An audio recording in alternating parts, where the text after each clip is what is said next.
2 ચમચી જેટલું ઘી લઈ લઈશું. એની અંદર આપણે 2 ચમચી જેટલો ચણાનો લોટ નાખી અને શેકી લઈશું. 3 થી 4 મિનિટ થાય એટલે અંદર 500 ગ્રામ જેટલો આપણે મોળો માવો ઉમેરીશું. તે 3 થી 4 મિનિટ શેકાવા દઈ અને બદામની કતરણ અને પિસ્તીની કતરણ અંદર ઉમેરી બરાબર મિક્સ કરી દઈશું અને ઠંડુ પડવા મૂકી દઈશું. હવે આપણે 2 વાટકી જેટલો મેદાનો લોટ લઈ લઈશું. તેની અંદર 2 ચમચી ઘી નાખી અને લોટ બાંધી દઈશું. રોટલી જેવો લોટ બાંધવાનો. હવે આપણે જે પેલું ઘારીનું મિશ્રણ છે તે આપણે લઈ લઈશું અને ઠંડુ થઈ ગયા પછી તેની અંદર 350 ગ્રામ જેટલું બોરું ખાંડ અને ઇલાયચીનો પાવડર ઉમેરી બરાબર મિક્સ કરી દઈશું.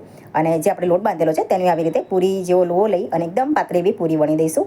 એક બાજુ આપણે ઘારીનું જે સ્ટફિંગ તૈયાર કરેલું છે તેને આવી રીતે મેં મોલ્ડ લીધેલું છે. તમે વાટકી પણ નાની લઈ શકો. અનમોલ્ડ કરી અને બધાનું આવી રીતે ઘારીની સ્ટફિંગ તૈયાર કરી દઈશું બધું.